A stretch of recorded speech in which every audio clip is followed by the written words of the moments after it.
Hello everyone. तो आज हम एटम्स के प्रीवियस ईयर क्वेश्चंस टारगेट करेंगे जेईई मेन 2025 और 2024 के। इफ़ यू वांट कि मैं कोई स्पेसिफिक चैप्टर या टॉपिक के ऊपर वीडियो बनाऊं नेक्स्ट, तो please let me know in the comments. तो स्टार्ट करते हैं। In an alpha particle experiment the distance of closest approach for the alpha particle is this. If the target nucleus has atomic number 80, तो maximum velocity क्या होगी alpha particle की। हमें पता है कि डिस्टेंस ऑफ क्लोजेस्ट अप्रोच कब आता है, जब पार्टिकल की काइनेटिक एनर्जी होती है, जो इनिशियल काइनेटिक एनर्जी, वो कंप्लीटली ट्रांसफॉर्म हो जाती है पार्टिकल की पोटेंशियल एनर्जी में। तो वही कंडीशन हम लिखते हैं, हाफ mv² किसमें कन्वर्ट हो जाएगी, पार्टिकल की पोटेंशियल एनर्जी में, k ओवर r। अब मुझे यहाँ से पार्टिकल की वेलोसिटी निकालनी है। r मुझे गिवन है distance of closest approach, z मुझे गिवन है, e चार्ज ऑन इलेक्ट्रॉन मुझे पता है, k मुझे पता है, m मुझे गिवन है मास ऑफ अल्फा पार्टिकल। तो यहाँ से वेलोसिटी आ जाएगी, क्या आएगी, v equal to kze² 2 over m times r का स्क्वायर रूट। यहाँ से k की वैल्यू पुट करते हैं, 9 into 10 to the 9, z is 80, e² 1.6 into 1.6 into 10 to the minus 38 square कर दिया मैंने, टाइम्स 2 ओवर मास है 6.72 इंटू 10 टू द माइनस 27 और r हमें गिवन है 4.5 इंटू 10 टू द माइनस 14। सबका क्या है, स्क्वायर रूट। अगर हम इसको सॉल्व करेंगे तो ये आ जाएगा 156 इंटू 10 टू द 5 मीटर पर सेकेंड, और हमसे पूछा है डैश टाइम 10 टू द 5, तो आंसर क्या हो जाएगा, 156। ठीक है, नेक्स्ट क्वेश्चन करते हैं। Considering Bohr's atomic model for hydrogen atom, हमें 4 स्टेटमेंट्स गिवन है, तो हमें करेक्ट आंसर बताना है इन स्टेटमेंट्स में से क्या करेक्ट आंसर है। ठीक है, ए स्टेटमेंट है the energy of H atom in ground state is same as energy of H plus helium plus ion in its first excited state. तो देखो, हीलियम हाइड्रोजन एटम की ग्राउंड स्टेट में एनर्जी कितनी होती है, -13.6। हम एनर्जी nth स्टेट में क्या होती है हमारी, z² ओवर n²। ठीक है, हाइड्रोजन की ग्राउंड स्टेट में निकालते हैं। ए स्टेटमेंट चेक करते हैं हम कि ग्राउंड स्टेट में, यानी कि हाइड्रोजन एटम की E1 जब N1 होगा और Z भी हमारा H एटम के लिए 1 होता है, तो यहाँ से क्या आ जाएगा, 13.6 1 ओवर 1, तो क्या आ जाएगी 13.6, ये होती है EB में। ठीक है, वहीं हीलियम प्लस आयन की हमने निकालनी है फर्स्ट एक्साइटेड स्टेट में, यानी कि N यहाँ पे क्या आ जाएगा, 2। ठीक है, और Z जो है वो हीलियम आयन के लिए क्या होता है, 2 होता है, तो Z2, तो पुट करेंगे E2 क्या हो जाएगी, -13.6, Z² 4 ओवर n² भी 4, तो यहाँ से एनर्जी कितनी आ गई, -13.6 EV। तो ये दोनों एनर्जीज क्या है, सेम है, और यही स्टेटमेंट हमारी कह रही है कि सेम एनर्जी है हाइड्रोजन की ग्राउंड स्टेट में और हीलियम प्लस आयन की फर्स्ट एक्साइटेड स्टेट में। तो ए स्टेटमेंट क्या हो जाएगी, सही हो जाएगी। बी को चेक कर लेते हैं। बी कह रहा है energy of H atom in ground state is same as that for lithium plus plus ion in its second excited state. Lithium का Z होता है 3 और N क्या दे दिया हमें, ground state for second excited state में, तो N क्या हो जाएगा, 3 हो जाएगा। तो हाइड्रोजन की तो हम निकाल ही चुके हैं। ठीक है, लिथियम की निकाल लेते हैं, लिथियम प्लस प्लस E3 क्या होगा, -13.6 Z² यानी कि 9 ओवर n², n भी 9 है, तो यहाँ से -13.6 EV अगेन सेम है, तो बी स्टेटमेंट भी क्या हो जाएगी, सही हो जाएगी। सी चेक करते हैं। वैसे देखा जाए तो ए और बी सही है, तो ऑप्शन में ए और बी सही में एक ही ऑप्शन है, यानी कि ऑप्शन नंबर ए सही हो जाएगा, but for the sake of completion हम बाकी भी देख लेते हैं। सी स्टेटमेंट कहती है energy of H atom in ground state is same as that of helium plus ion for its ground state. अगर मैं यहाँ पे हीलियम प्लस का ग्राउंड स्टेट में निकालूं, यानी कि N क्या हो जाएगा, 1, बट Z हमारा क्या है, 2, तो यहाँ से E1 क्या आ जाएगी, -13.6 Z² ओवर n²। तो ये किसके बराबर नहीं है, हीलियम की ग्राउंड स्टेट के यानी 13.6 के बराबर नहीं है, तो सी स्टेटमेंट गलत हो जाएगी।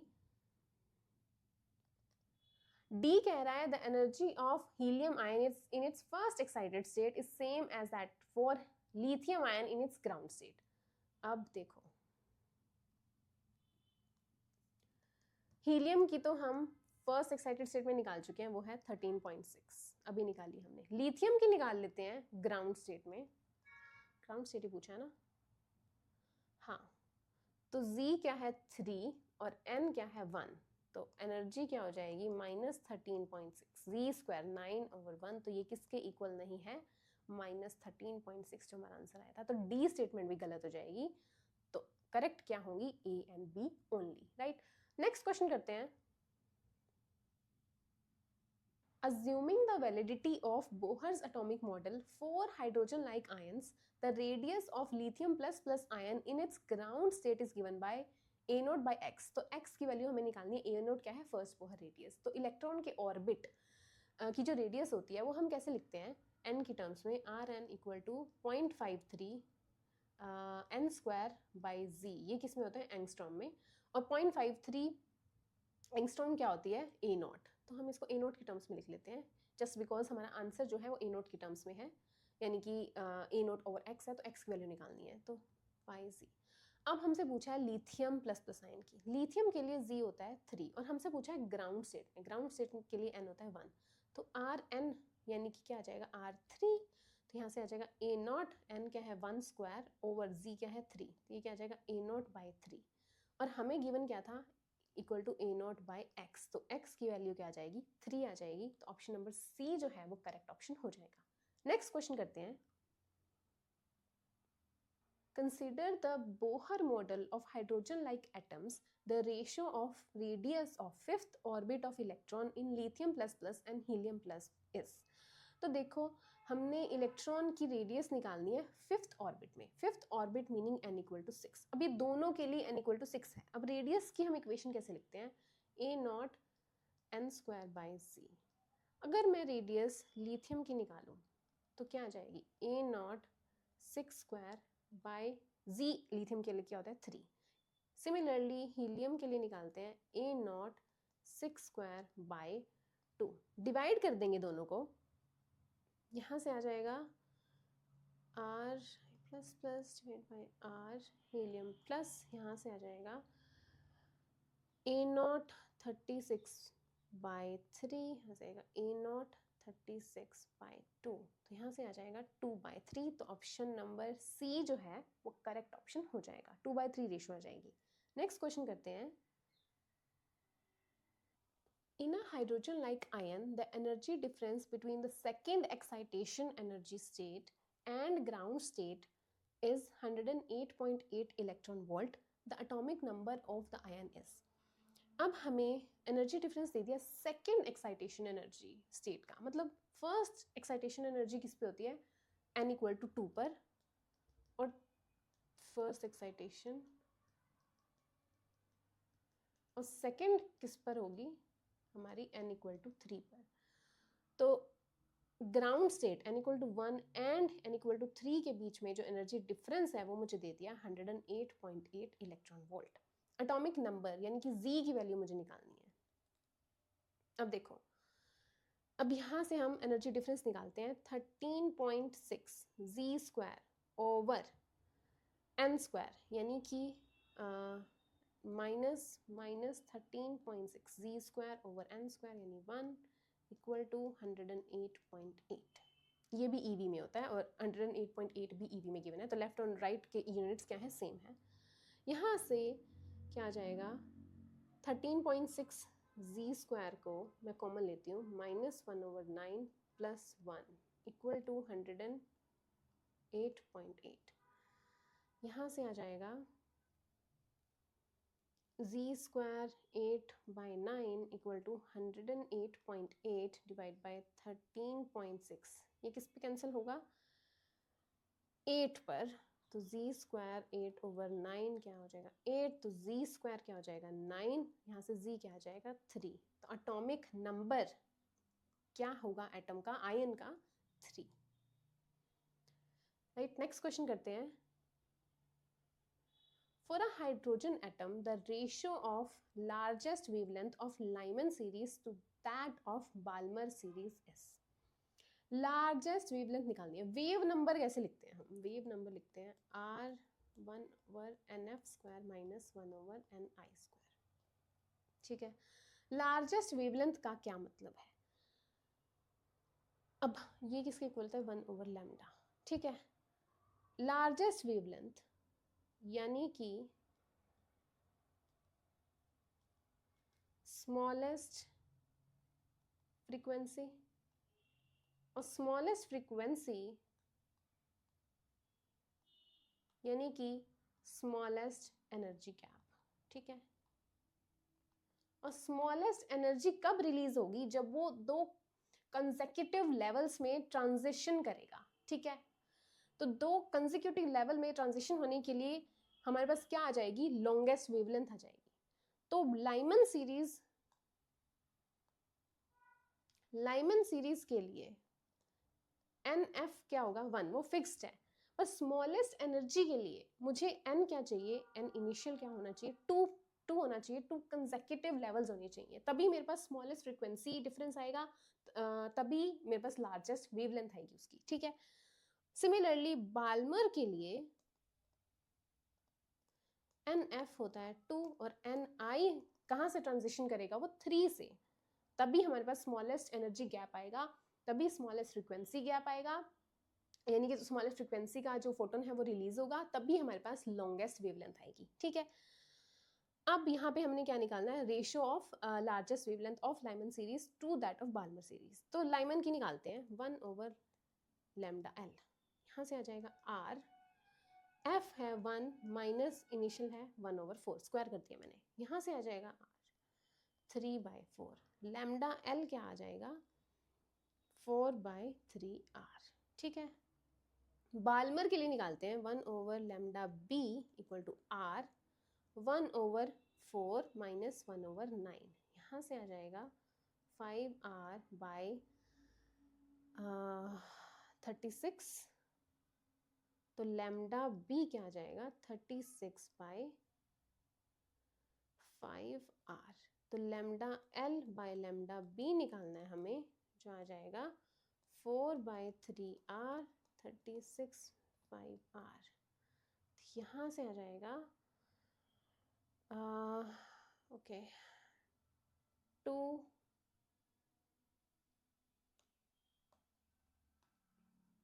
5/3 टाइम्स 9, क्या आ जाएगा? 5/27. तो 5/27 क्या आ जाएगा? आंसर हो जाएगा. तो ऑप्शन नंबर C जो है वो करेक्ट ऑप्शन हो जाएगा. नेक्स्ट क्वेश्चन करते हैं. An electron in the ground state of hydrogen atom has the orbital radius of 5.3 times 10 to the 11 meter. Ground state की रेडियस हमें वैसे भी पता होती है. R क्या गिवन भी है हमें. R1 ग्राउंड स्टेट के लिए N1 होता है, 0.53 एंगस्ट्रॉम होती है, वही हमें गिवन है. While that for the electron in third excited state यानी कि N क्या हो गया? 4 हो गया. से आ जाएगा 8.48 angstrom. The ratio of de Broglie wavelength of electron in the ground state to that in the excited state.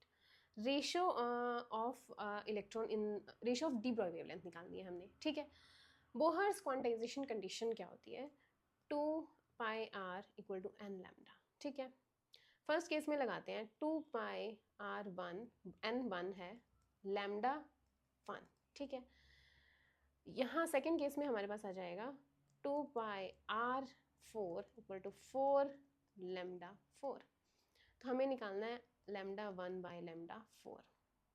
ठीक है, ओके. तो यहाँ से लैम्डा 1 है 2πr1, R1 है 0.53 डिवाइडेड बाय लैम्डा 4 है 2πr4 यानी कि 8.48 डिवाइडेड बाय 4. ठीक है, यहाँ से 2π से 2π कैंसिल हो जाएगा, ये कैंसिल हो जाएगा. 16 पर यहाँ पे आएगा 1/4। तो कोई भी ऑप्शन मैच नहीं कर रहा, बट इसका आंसर 1/4 ही होगा। नेक्स्ट क्वेश्चन करते हैं। An electron projected perpendicular to a uniform magnetic field moves in a circle। ये हमें फैक्ट पता है कि अगर परपेंडिकुलर वेलोसिटी होती है इलेक्ट्रॉन की और वो मैग्नेटिक फील्ड में एंटर करता है तो जो उसका पाथ होता है वो सर्कुलर पाथ होता है, ठीक है। If Bohr's quantization is applicable then the radius of electron orbit in the first excited state. First excited state के लिए n क्या है, 2 होता है, ठीक है।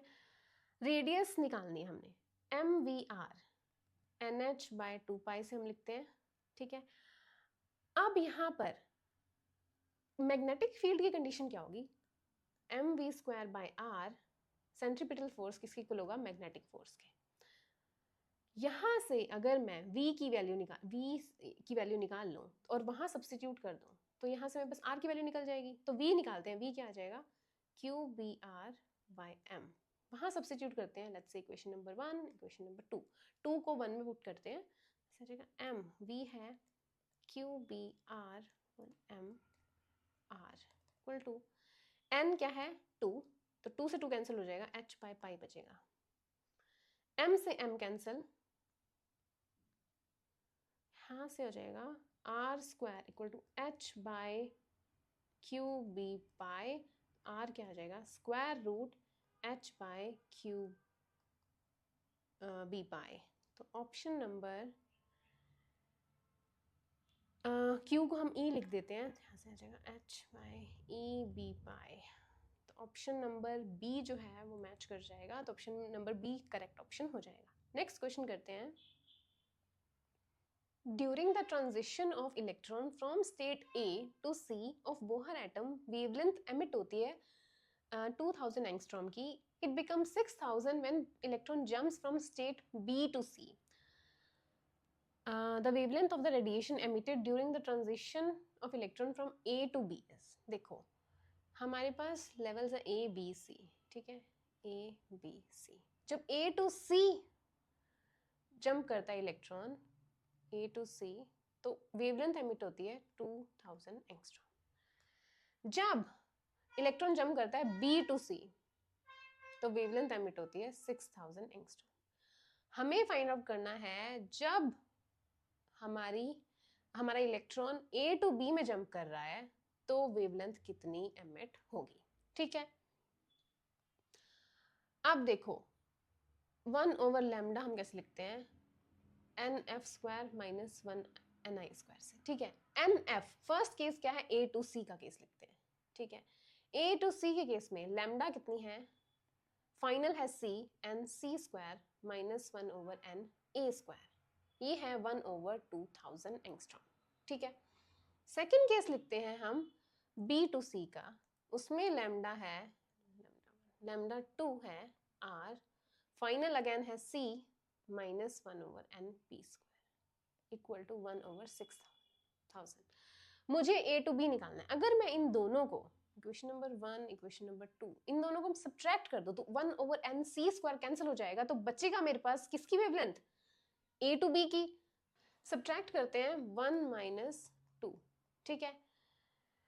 तो 1/λ1 - 1/λ2, R कॉमन ले लिया, 1/nc² - 1/na² minus 1/nc² minus पहले से ही था तो प्लस हो जाएगा b²। यहाँ से ये कैंसिल हो जाएगा, बचेगा क्या, R 1/nb² - 1/na²। और यही तो मुझे निकालना था A to B में ट्रांजिशन, और यही A to B का लैम्डा है 1/λ3, और मुझे λ3 ही निकालना था। तो 1/λ3 क्या आ जाएगा, 1/λ1 2000 माइनस 1/λ2 आ जाएगा 6000, 3 - 1 2 λ3, तो λ3 क्या आ जाएगा 3000 एंगस्ट्रॉम, यानी कि option number D, option number D क्या हो जाएगा, करेक्ट ऑप्शन हो जाएगा। नेक्स्ट क्वेश्चन करते हैं। The frequency of revolution of the electron in Bohr's orbit varies with n, the principal quantum number as। देखो फ्रीक्वेंसी कैसे लिखते हैं, 1/t होती है फ्रीक्वेंसी। कैसे लिखते हैं? Velocity divided by 2πr VN/RN, और VN हमारी प्रोपोर्शनल होती है 1/n के, और RN प्रोपोर्शनल होती है n स्क्वायर के। तो फ्रीक्वेंसी कितनी आ जाएगी? 1/,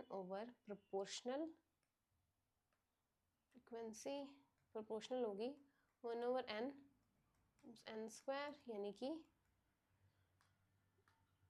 1/n³। तो ऑप्शन नंबर डी जो है वो करेक्ट ऑप्शन हो जाएगा। नेक्स्ट क्वेश्चन करते हैं। The number of spectral lines emitted by atomic hydrogen that is in the 4th energy level. Questions क्या पूछ रहा है कि कितनी स्पेक्ट्रल लाइंस एमिट हो सकती हैं 4th एनर्जी लेवल से 1st एनर्जी लेवल पे आने के लिए, यानी कि ग्राउंड लेवल पे जाने के लिए। तो 4 एनर्जी लेवल्स हैं हमारे पास, n इक्वल टू 1, 2, 3 और 4। तो क्या पाथ फॉलो हो सकता है? 4 से 3 से 2 से 1, फर्स्ट पाथ तो ये हो गया, या फिर 4 से सीधा 2 पर ट्रांजिशन हो जाए फिर 1 पर, या फिर 4 से सीधा 1 पर। अब यहाँ पे देखते हैं। पहला है 4 से 3 पर, 3 से 2 पर, 2 से 1 पर, ठीक है। नेक्स्ट है हमारे पास 4 से सीधा 2 पर, 2 से 1 पर, और नेक्स्ट है हमारे पास 4 से 1 पर। तो कितनी स्पेक्ट्रल लाइंस होगी? 6 स्पेक्ट्रल लाइंस एमिट हो सकती हैं। तो ऑप्शन नंबर बी जो है वो करेक्ट ऑप्शन हो जाएगा। नेक्स्ट क्वेश्चन करते हैं। According to Bohr's theory, the moment of momentum of an electron revolving in the 4th orbit of hydrogen atom is. Moment of momentum क्या होता है? Angular momentum, और 4th orbit meaning n equal to 4. MVR क्या होता है? NH/2π। MVR क्या हो गया? L क्या हो गया? NH/2π। n हमारा 4 है, तो यहाँ से आ जाएगा 4h/2π, यानी कि 2h/π।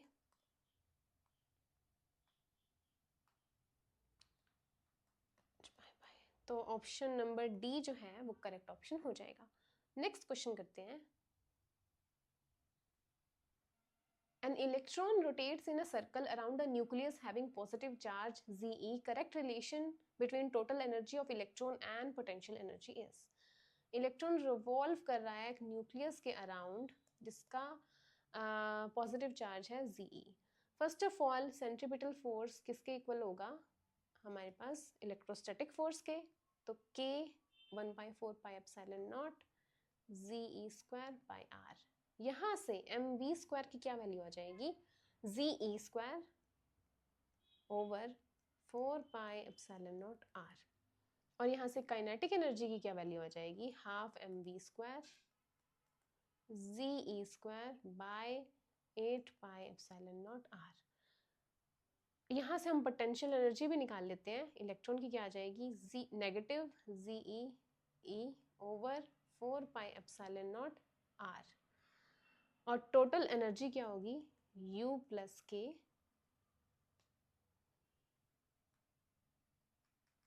ठीक है। और टोटल एनर्जी आ जाएगी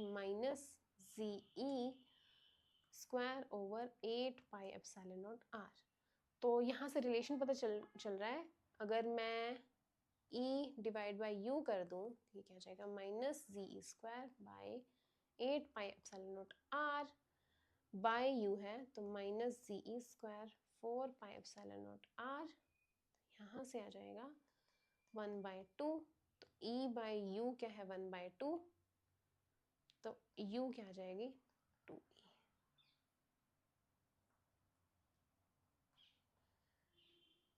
U is 2E। Option number D जो है वो करेक्ट ऑप्शन हो जाएगा। नेक्स्ट क्वेश्चन करते हैं। The angular momentum of an electron in a hydrogen atom is proportional to. Angular momentum कैसे लिखते हैं हम? NH/2π से। H एक कांस्टेंट है, 2π भी कांस्टेंट है। N का डिपेंडेंसी हमने निकालना है अगर R के ऊपर है या नहीं। तो R का हमें पता है डिपेंडेंसी n² पर होता है, और हमारे पास N का क्या हो जाएगा?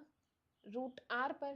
तो L का भी क्या हो जाएगा? √R पर। तो ऑप्शन नंबर सी जो है करेक्ट ऑप्शन हो जाएगा। नेक्स्ट क्वेश्चन करते हैं। The ratio of shortest wavelength of Balmer series to the shortest wavelength of Lyman series for hydrogen atom is. अब पहले हमने क्या निकाला था, longest wavelength निकाली थी. अब हमसे क्या पूछा है, shortest wavelength. longest wavelength का क्या मतलब था, minimum energy gap. Similarly shortest wavelength का क्या मतलब होगा, largest या maximum energy gap. तो यहाँ से हम लिखते हैं shortest wavelength का मीनिंग क्या है, shortest wavelength क्या हो जाएगी, corresponds to longest frequency, corresponds to large energy gap. ठीक है. अब ratio of wavelength Balmer series to Lyman series, तो लैम्डा 1 ओवर लैम्डा बी लिखते हैं, R 1 by n f square minus 1 over n i square. N f तो fix होगा Balmer के लिए 2. इनिशियल क्या होगा, इनिशियल हमने निकाला लार्जेस्ट एनर्जी गैप, तो इनिशियल एन आई क्या हो जाएगा, इन्फिनिटी हो जाएगा. तो यहाँ से निकालते हैं R 1 over 4 minus 1 by infinity. 1 by infinity क्या होता है, 0. यहाँ से आ जाएगा r बाई 4, तो लैम्डा b क्या आ जाएगा, 4 by r. Similarly 1 over lambda l, इसमें भी लॉन्गेस्ट निकालना है, फाइनल 1 है और इनिशियल क्या हो जाएगा, इन्फिनिटी. यहाँ से आ जाएगा r, लैम्डा l क्या आ जाएगी, 1 ओवर r. तो lambda b divide by lambda l क्या होगा, 4 ओवर r 1 ओवर r. यहाँ से आ जाएगा 4 बाई 1. तो आंसर क्या हो जाएगा, 4:1. ऑप्शन नंबर बी जो है वो करेक्ट ऑप्शन हो जाएगा. नेक्स्ट क्वेश्चन करते हैं. The longest wavelength associated with the Paschen series is. Again longest wavelength निकालनी है. Paschen series में n final fixed होता है 3. Initial longest wavelength meaning minimum energy gap, तो initial क्या हो जाएगा, 4. तो 1 over lambda equal to r 1 by 9 minus 1 over 16. यहाँ से आ जाएगा 16 minus 9 7r by 16 times 9. तो लैम्डा क्या आ जाएगा, 144 by 7r. वैल्यू सब्स्टिट्यूट करते हैं, 144 7, r है 1.097 into 10 to the 7. ये आ जाएगा अप्रोक्सीमेटली 1.8 के इक्वल 6. तो ऑप्शन नंबर सी जो है वो करेक्ट ऑप्शन हो जाएगा. नेक्स्ट क्वेश्चन करते हैं. A hydrogen atom in ground state is given an energy of 10.2 electron volt. How many spectral lines will be emitted due to transition of electron? Ground state में एनर्जी कितनी होती है, -13.6. Extra energy कितनी दे दी, 10.2. तो EX, let's say X state में जाने के लिए एनर्जी है हमारे पास कितनी हो जाएगी, -3.4 इलेक्ट्रॉन वोल्ट. ठीक है. EX को मैं वैसे कैसे लिख सकती हूँ, 13.6 Z square by n square, वो है -3.4 इलेक्ट्रॉन वोल्ट. Z1 है हाइड्रोजन के लिए, यहाँ से आ जाएगा -13.6 over n square equal to -3.4. यहाँ से n क्या, n स्क्वायर आ जाएगा 4 और n आ जाएगा 2. यानी कि अगर मैं 10.2 इलेक्ट्रॉन वोल्ट एनर्जी दे दूं तो कहाँ पर ट्रांजिशन हो जाएगा, 2 पर. तो 1 से 2 पर ही तो हुआ, तो कितनी स्पेक्ट्रल लाइंस एमिट होनी चाहिए, ओनली 1. तो ऑप्शन नंबर डी जो है वो करेक्ट ऑप्शन हो जाएगा. नेक्स्ट क्वेश्चन करते हैं. The minimum energy required by a hydrogen atom in ground state to emit radiation in Balmer series. Balmer series के लिए NF क्या होता है, 2 होता है, और NI क्या होता है, कुछ भी 3 4 5 बट ग्रेटर देन 2. तो सबसे पहला स्टेप क्या होगा, इलेक्ट्रॉन कहाँ जाएगा, ग्राउंड स्टेट से हायर स्टेट में, 3 4 5 किसी भी स्टेट में बाल्मर लाइन देने के लिए. अब वो क्या डिसाइड करेगा, हमसे पूछा क्या है, मिनिमम एनर्जी. मिनिमम एनर्जी मतलब लेवल्स के बीच में जो गैप है वो क्या होना चाहिए, मिनिमम होना चाहिए. यानी कि इलेक्ट्रॉन कहाँ जाएगा, 3 स्टेट में जाएगा, ताकि वो हमें बाल्मर लाइन दे सके n इक्वल टू 2 पर आके. ठीक है.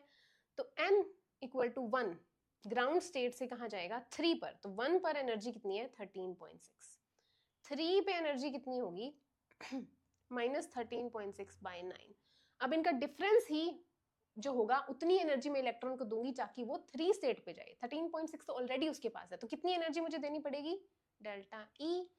यहाँ से आ जाएगा -13.6 माइनस बाई 9 -13.6. यहाँ से आ जाएगा 13.6 कॉमन, -1/9 + 1, यहाँ से आ जाएगा 13.68/9,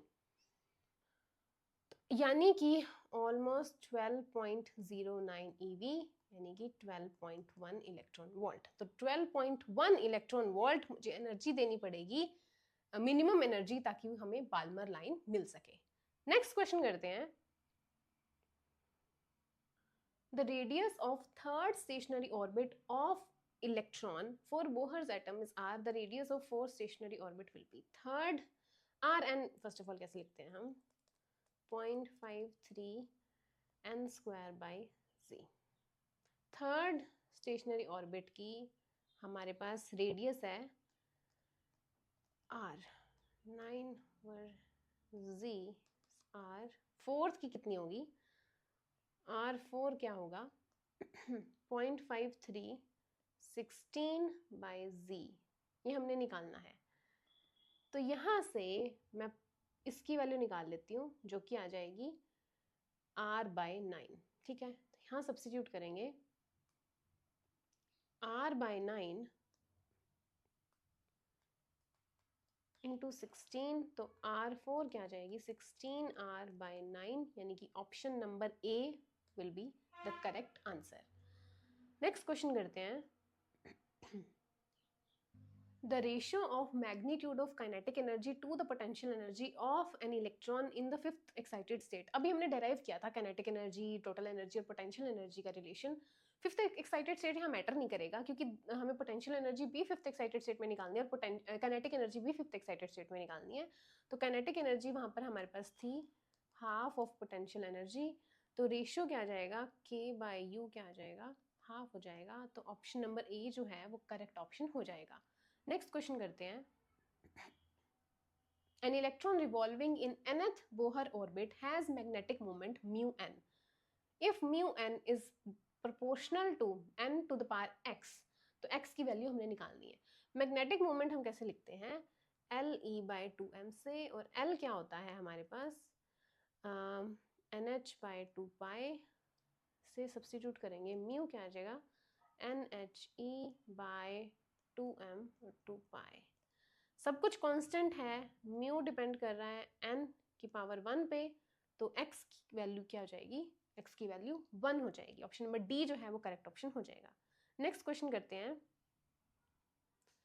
If the wavelength of the first member of Lyman series of hydrogen is lambda, then the wavelength of second member will be। अब यहाँ पे member का क्या मीनिंग है, देखो हम कैसे लिखते हैं इसका फॉर्मूला वेवलेंथ का, r × 1/nf² - 1/ni²। ठीक है, लाइमन के लिए nf फिक्स्ड होता है 1, बट ni कुछ भी हो सकता है, ग्रेटर देन 1, 2, 3, 4, 5। अब फर्स्ट मेंबर हमें कब मिलेगा, जब ni क्या है 2। सेकेंड मेंबर कब मिलेगा, जब ni है 3। ठीक है,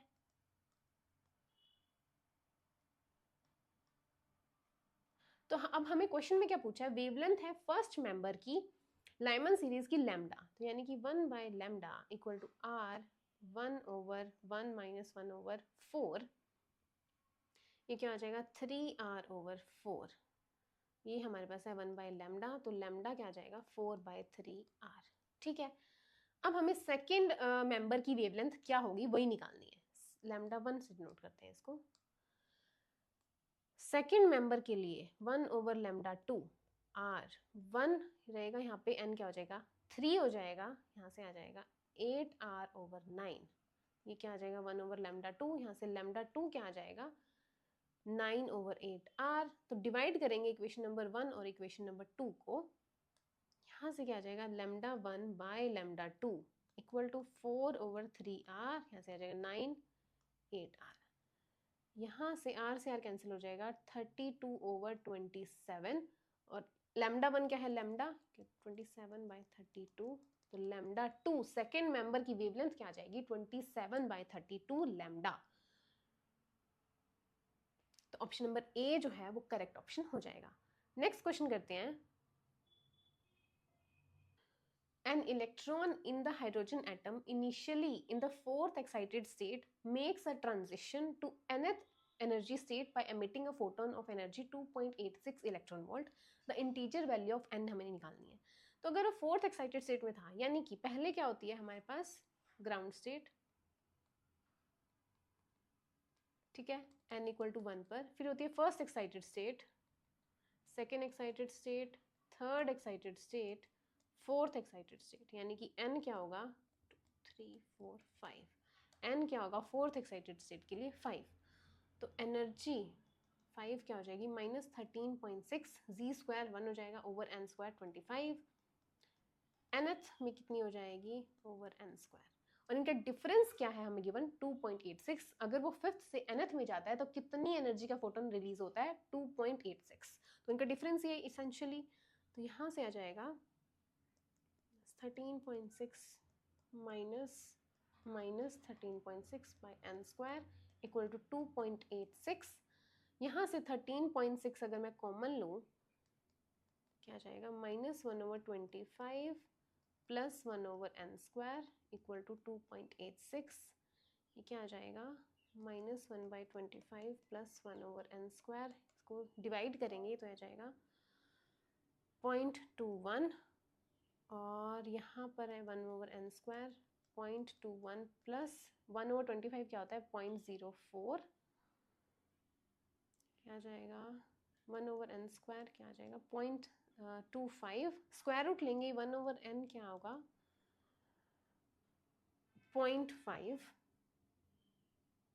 यानी कि 5/10, तो 1/n क्या आ जाएगा 0.5, यानी कि 5/10, यहाँ से n क्या आ जाएगा 2, तो n की वैल्यू क्या आ जाएगी 2 आ जाएगी।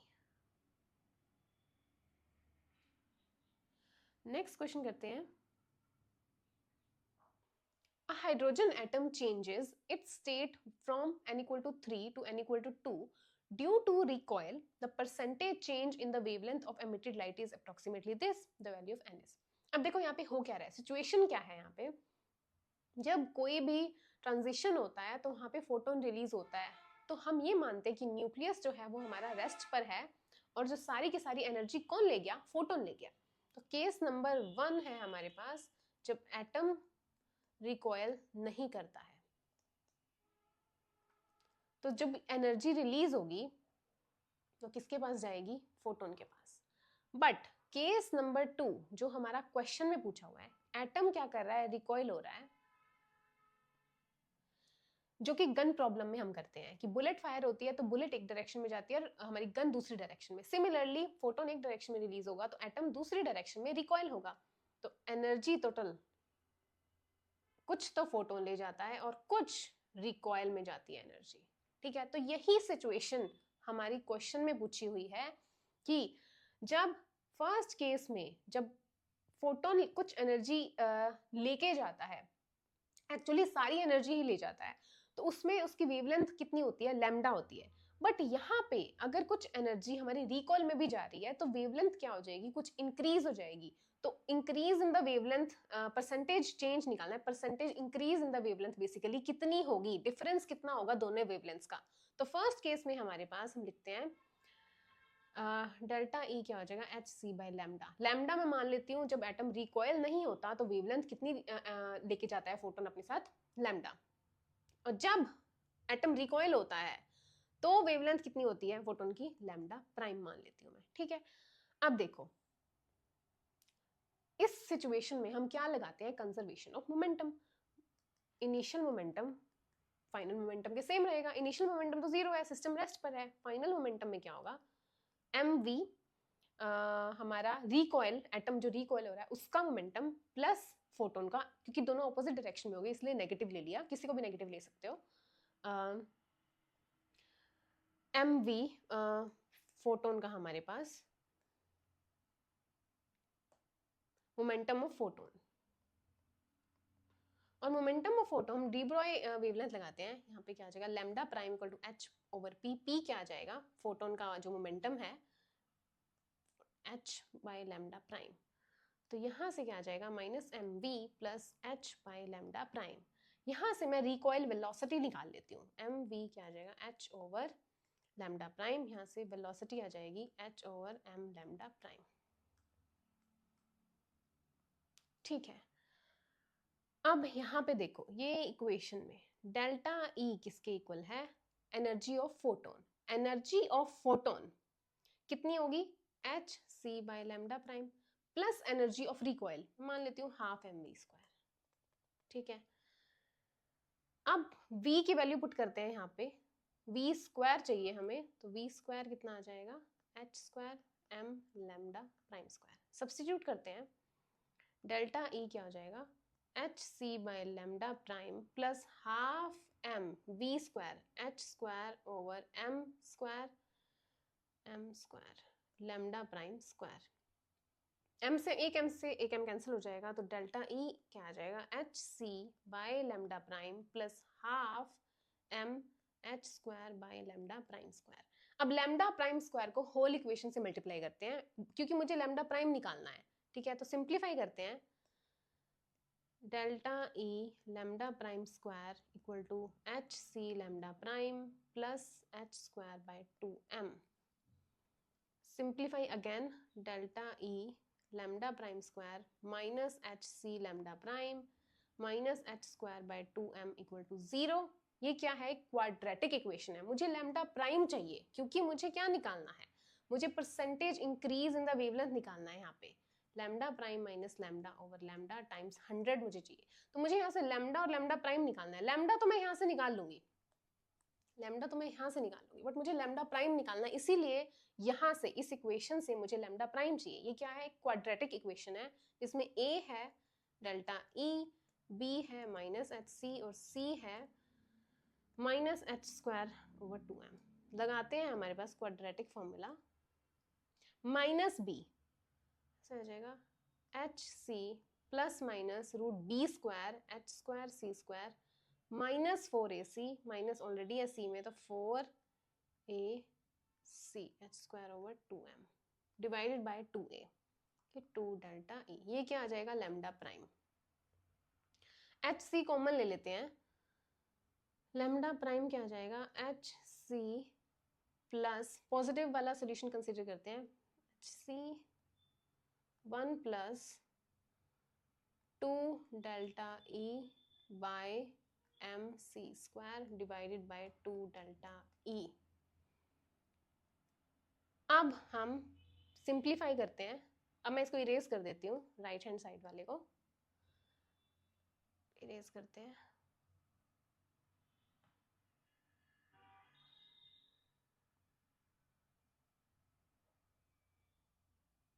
Okay,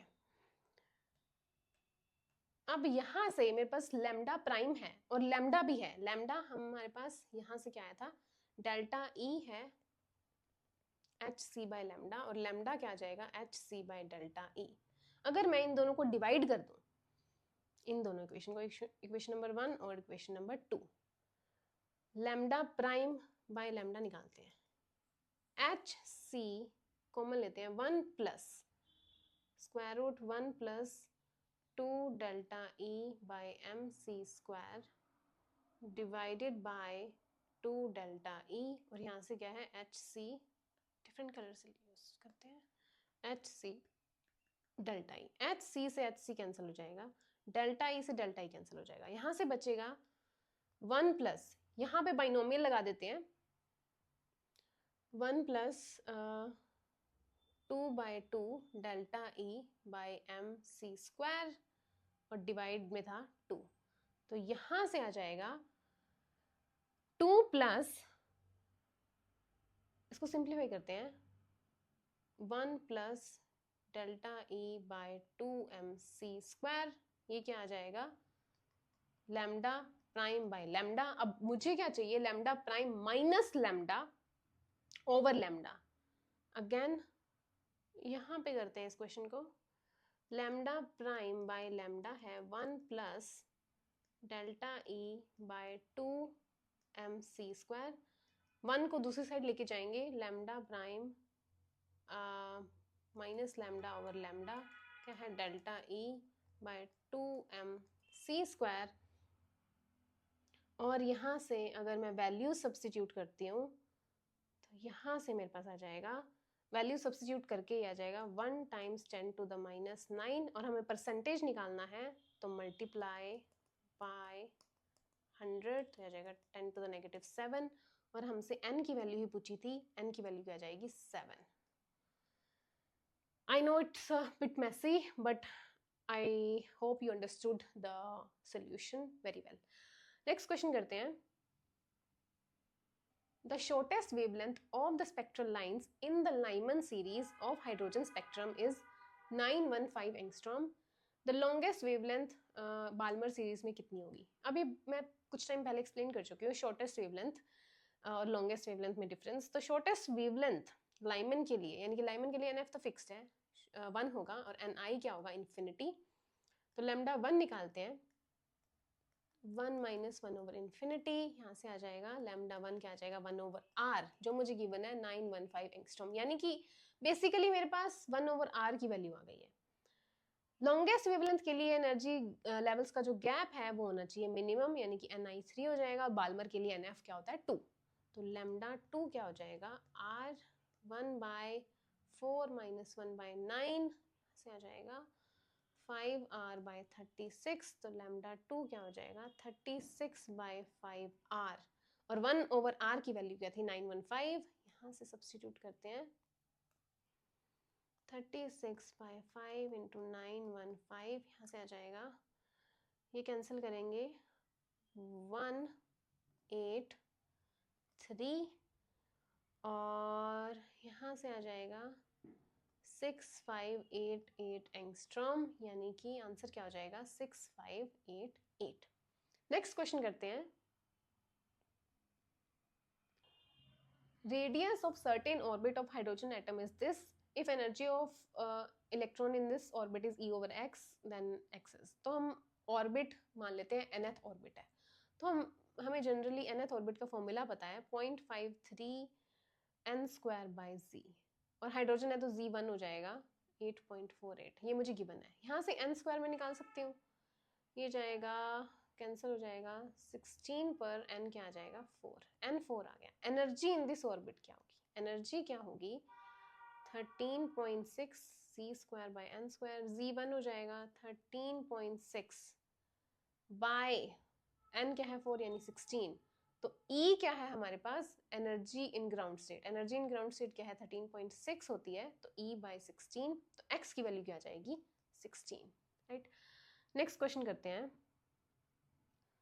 A particular hydrogen like ion emits radiation of frequency this when it makes transition from n equal to 2 to n equal to 1. The frequency of radiation emitted in transition this to this is this, value of x निकालनी है. देखो जब n equal to 2 to 1 से होती है तो frequency हमें दे दी, frequency और वेव नंबर डिपेंडेंसी होती है, तो फ्रीक्वेंसी हम लिख लेते हैं प्रोपोर्शनल है 1 over NF square minus 1 over NI square के, ठीक है. NF क्या है 2 से 1 पर जा रही है, तो यानी NF 1 है माइनस 1 ओवर 4, यहाँ से है 3 ओवर 4, फ्रीक्वेंसी 1, ठीक है. फ्रीक्वेंसी 2 है 1/3 से 1, यानी 1 माइनस 1 ओवर 9, यानी कि 8/9. डिवाइड कर देते हैं, पाई सिग्मा 2 क्या हो जाएगा 3/4 8/9, यानी कि 27/32, और फ्रीक्वेंसी 2 यहाँ से क्या आ जाएगी न्यू 1 32/27, और न्यू 1 है हमारे पास 3 टाइम्स 10 टू द 15,